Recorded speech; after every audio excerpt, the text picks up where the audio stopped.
Hello friends, इस pro series में आई series में आपका स्वागत है। इस सेशन में हम बात करेंगे किस तरह से हम कैनवा के एआई फोटो एनहांसर टूल को यूज़ करके अपनी जो इमेज रहती है उसकी क्वालिटी बढ़ा सकते हैं।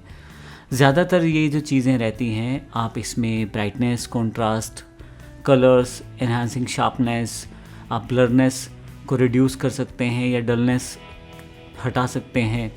और ज़्यादातर इसका जो यूज़ किया जाता है, मान लीजिए आप प्रोफाइल पिक्चर्स लगाना चाहते हैं, प्रोडक्ट इमेजेस बनाना चाहते हैं, सोशल मीडिया पोस्ट बनाना चाहते हैं, इन सब में ये यूज़ की जाती हैं। अब इसके लिए मैं एक छोटा सा इमेज पहले क्रिएट कर लेता हूँ जो हम लोग यूज़ करेंगे कैनवा के थ्रू अपनी फ़ोटो एनहांसिंग टूल का यूज़ करने के लिए। कैनवा की एआई टेक्नोलॉजी के साथ उस फोटो को एनहांस करेंगे। तो इसके लिए मैं चैट जीपीटी पे आता हूँ और एक टाइप करता हूँ, provide me herbal shampoo image for marketing. मान लीजिए मुझे हर्बल शैम्पू का बिज़नेस करना है, तो उसकी एक प्रोडक्ट इमेज यहाँ से जनरेट करवा लेता हूँ चैट जीपीटी से, और फिर देखेंगे कैनवा में किस तरह से हम काम कर सकते हैं। यहाँ देखिए चैट जीपीटी ने मुझे एक बड़ी सुंदर सी इमेज तैयार कर दी है। आप अपने प्रोडक्ट की इमेजेस इस तरह से तैयार करवा सकते हैं। अभी मैं डाउनलोड कर लेता हूँ। आपके पास एक्चुअल इमेजेस हो तो उसको भी आप सेव कर सकते हैं और कैनवा में अपलोड कर सकते हैं। मेरे पास ये फाइल सेव हो गई है। मैं यहाँ पे अपने कैनवा में वापस आ जाता हूँ। मेरा ये पेड कैनवा टूल है और यहाँ आके मैं एक फ़ोटो अपलोड कर लेता हूँ जो अभी अभी मैंने बनाई है।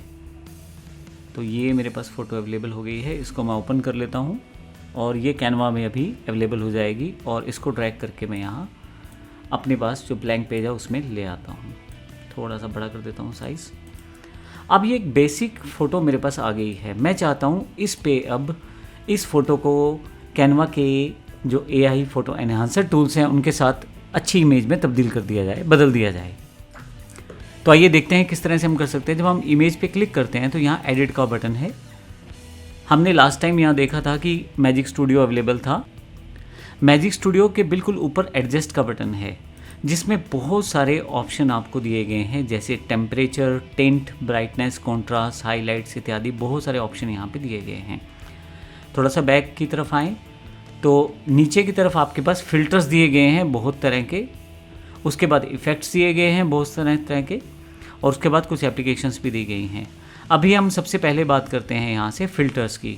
फ़िल्टर्स जो हैं पहले से बने बनाए एआई बेस्ड कुछ टूल्स हैं जिसको आप यूज़ करके अपनी इमेज को एनहांस कर सकते हैं, सुंदर बना सकते हैं। अब अगर आप देखें तो कैनवा ने इसे बना बनाया प्रोसेस बना दिया है। मैं क्लिक करता हूँ तो देखें इसका जो डिज़ाइन, कलर या जो टेक्सचर है वो चेंज होना शुरू हो जाएगा। देखें, उसके अलावा आप इंटेंसिटी को लो और हाई भी कर सकते हैं, कितना आप उसको करना चाहते हैं, हाई या लो में। अब ये मेरे पास एक बेसिक इमेज, मान लीजिए मुझे ये इमेज अच्छी लग रही है तो मैंने इसको यहाँ पे छोड़ दिया है यूज़ करके। जब मैंने अपलोड की थी इमेज तो मेरी एक्चुअल इमेज ये थी। अगर आप देखें तो दोनों में डिफरेंस क्या है, लीजिए अब हम इन दोनों में डिफरेंस देखते हैं। मैंने सिर्फ एक वार्म कलर का यूज़ किया है तो देखें कितना बेहतर इमेज लग रहा है ये लेफ़्ट साइड वाला राइट साइड के बजाय, क्योंकि इसमें कलर करेक्शन बड़ी बेहतर तरीके से हुई है। तो ये मैंने सिर्फ एक एग्जांपल दिया है। फिर से एडिट पे जाते हैं और यहाँ पे नीचे की तरफ अगर हम जाएं तो सी ऑल करें फ़िल्टर्स पे, तो आपके पास सारे फ़िल्टर्स यहाँ अवेलेबल हो जाएंगे। जैसा फ़िल्टर आप चाहते हैं वैसा फ़िल्टर आप यहाँ से यूज़ कर सकते हैं।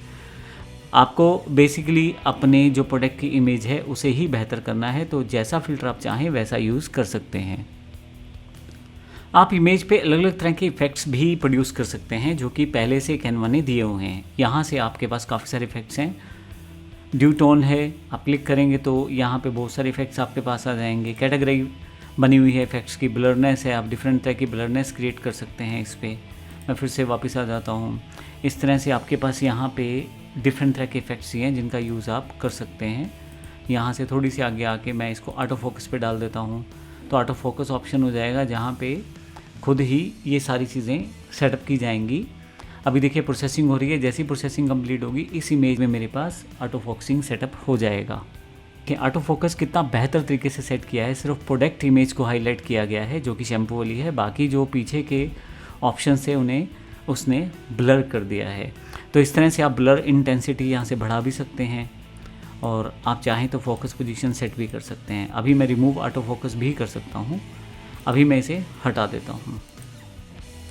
कैनवा ने यहाँ पे एक और इम्पोर्टेंट फीचर दिया है जो कि पूरा एआई बेस्ड है। आप एडिट पे जब क्लिक करेंगे यहाँ पे तो आपके पास यहाँ पे एडजस्ट पे क्लिक करना है, जो मैंने पहले बताया था। यहाँ एक बटन है ऑटो एडजस्ट, खुद ही सारे फैक्टर रीसेट कर दिए जाएंगे जिससे फ़ोटो आपकी सुंदर लगे। मैं ऑटो एडजस्ट पे क्लिक करता हूँ, देखिए उसने बोला है कलर एडजस्टेड, तो कितनी सुंदर इमेज हो गई है, पहले से बेहतर इमेज ये मेरे पास आ गई है।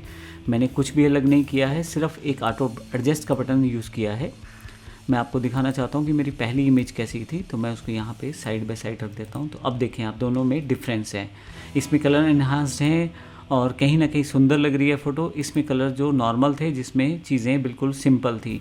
तो जब भी हम प्रोडक्ट कैटलॉग बनाते हैं तो इस तरह की चीज़ें हमें बड़ी ज़्यादा करनी पड़ती हैं, और कहीं ना कहीं ये जो कैनवा की अपनी टेक्नोलॉजीज़ हैं उससे, AI टेक्नोलॉजी से हमें बड़ी मदद मिलती है। ऑटो फोकसिंग से, ऑटो एडजस्टमेंट से बड़ी सुंदर मेरे पास इमेजेस बन जाती हैं। अभी मैं आपको ये भी बता दूं कि आप, जैसे मैं इसे दोबारा क्लिक करता हूं, एडिट पे जाता हूं, और यहाँ पे एडजस्टमेंट के अंतर्गत ना केवल आप ऑटो एडजस्ट दबा सकते हो, बल्कि टेम्परेचर खुद सेट कर सकते हो, टेंट खुद सेट कर सकते हो, ब्राइटनेस या लाइटनेस, कॉन्ट्रास्ट, हाईलाइट, इन सभी फैक्टर्स को आप खुद से मॉडिफाई कर सकते हो अपनी रिक्वायरमेंट के अकॉर्डिंग। और यहाँ देखें, मैं हर एक को यहाँ पे सेटअप कर, और यहाँ पे अगर आप देखें तो मैं हर एक को अपने अकॉर्डिंग रीसेट करके अपनी इमेज को बड़ा सुंदर बना सकता हूँ। यहाँ देखें। अब इसके लिए ज़रूरी है कि आपको इन सब चीज़ों की नॉलेज ज़्यादा बेहतर तरीके से होनी चाहिए, सभी फैक्टर्स की, और या फिर आप थोड़ा सा कम्बो यानी कि अलग अलग ऑप्शंस को ट्राई करके एक बेहतर इमेज में कन्वर्ट कर सकते हैं अपनी सिंपल फ़ोटो को। अगर आपको लगता है सारी एडजस्टमेंट ठीक है तो आप बेहतर तरीके से उस इमेज को यूज़ करें, अगर नहीं ठीक है तो रीसेट एडजस्टमेंट कर दें, तो वापस तो जितने भी आपने एडजस्टमेंट किए हैं सारी की सारी अंडू हो जाएंगी और आपके पास नॉर्मल इमेज वापस आ जाएगी।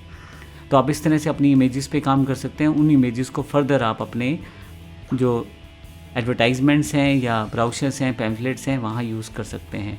मैं आपको बता दूं, ये जो AI एनहांसर टूल होता है उसका और भी कई जगह यूज़ होता है। जैसे मान लो आपको प्रोफाइल पिक्चर बनानी है, यूट्यूब के थंबनेल्स बनाने हैं, या इस तरह के आपको प्रोडक्ट इमेजेस बनानी है, सोशल मीडिया पोस्ट बनाने हैं, इन सब में ये जो चीज़ें रहती हैं अपनी इमेज को बड़े बेहतर तरीके से परफॉर्म करना, ये बड़ा इंपॉर्टेंट हो जाता है।